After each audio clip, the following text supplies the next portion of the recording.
मणिपुर में हाल ही में हुई जातीय हिंसा का बच्चों पर भी गहरा असर पड़ा है। राज्य के सभी बच्चों के लिए शिक्षा का अधिकार सुनिश्चित करने की सरकार अविलंब पहल करे, ये कहना है राइट टू एजुकेशन फोरम का। फोरम ने मणिपुर में हुई जातीय हिंसा के कारण राज्य भर के बच्चों की शिक्षा और उनके शारीरिक मानसिक स्वास्थ्य को भी बुरी तरह प्रभावित होने पर गहरी चिंता जाहिर की है। धर्मशाला में पत्रकार वार्ता के दौरान राइट टू एजुकेशन फोरम के स्टेट कन्वीनर आयत्री सेन ने बताया कि इस संदर्भ में सुप्रीम कोर्ट में चल रही सुनवाई के दौरान दलील दी गई थी कि मणिपुर के आदिवासी इलाकों में 200 स्कूल शुरुआती दौर में ही बंद कर दिए गए थे। कुछ स्कूलों को जला दिया गया था या क्षतिग्रस्त कर दिया गया था। सुगनू में 11 स्कूलों के जलाए जाने की सूचना है। उन्होंने कहा कि शिक्षा प्रत्येक भारतीय बच्चे का संवैधानिक अधिकार है। भारत में प्रत्येक बच्चे के लिए निर्बाध शिक्षा और सुरक्षा सुनिश्चित करने के लिए केंद्र और मणिपुर सहित सभी राज्य सरकारों के पास आपातकालीन शिक्षा के लिए एक नीति होनी चाहिए। उन्होंने चिंता जाहिर करते हुए कहा कि इस तरह की आपात स्थितियों और अशांति एवं संघर्ष के दौरान बच्चे अक्सर बगैर किसी आवाज और प्रतिरोध के आसान और खामोश शिकार साबित होते हैं।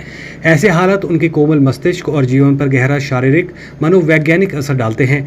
उन्होंने कहा कि मणिपुर में शिक्षा विभाग के विस्थापित बच्चों की शिक्षा में तेजी से बहाली का प्रयास किया है, लेकिन मणिपुर के सामने स्थितियों को सामान्य बनाने की बड़ी चुनौती है और राज्य सरकार तत्कालिक उपायों के साथ साथ दीर्घकालिक उपायों पर ध्यान देने और आगे की योजना बनाने की जरूरत है, ताकि इस अशांति और हिंसा के कारण पड़े दीर्घकालिक प्रभावों से भी निजात पाया जा सके। हम लोग इस वक्त मणिपुर में हो रहे जो भी हालात हैं उस पर बहुत ज़्यादा चिंतित हैं। स्पेशली बच्चों की शिक्षा के अधिकार को लेकर हम लोग बहुत ज़्यादा चिंतित हैं।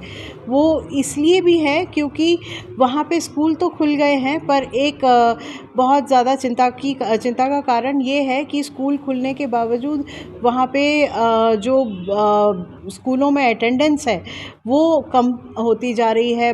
माँ बाप उतने ज़्यादा परेशान हैं कि जो हालात है उसको एड्रेस नहीं किया जा रहा है। जो ट्राइब्स में आपस में लड़ाइयाँ हैं उसको अभी तक एड्रेस नहीं किया गया है।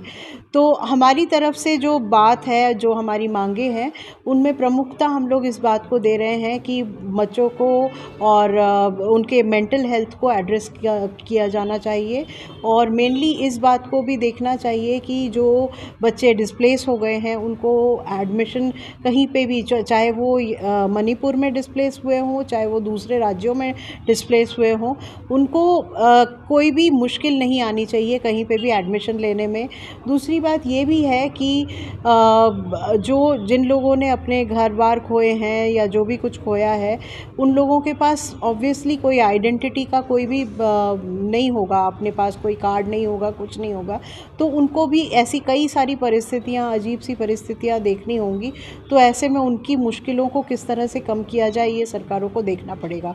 और एक बात और भी है कि जो ये खाइयाँ बनी हैं, जो इस तरह से अचानक से इस तरह के लंबे समय से इन लोगों के बीच में रहेंगी और ये रहती रहेंगी, उसको किस तरह से उनको एक नॉर्मल नागरिक बनने में किस तरह से हम सहायता कर सकते हैं।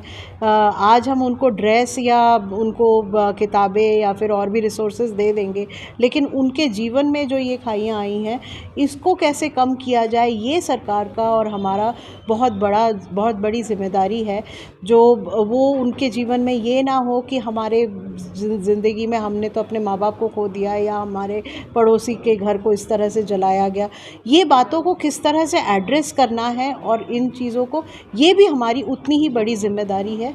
तो हम चाहते हैं कि इन चीज़ों को भी आज के ही दिन में, अभी से इन चीज़ों को लेकर वो ना अपने ज़िंदगी को जिए, इन चीज़ों को एड्रेस किया जाए। आरटीई फोरम का ये बहुत बड़ा, हम लोग चाहते हैं कि इन चीज़ों को देखते हुए जो भी प्लान बने उनको रिस्टोरेशन का, उनके रिहैबिलिटेशन का, इन चीज़ों को प्रमुखता दी जाए।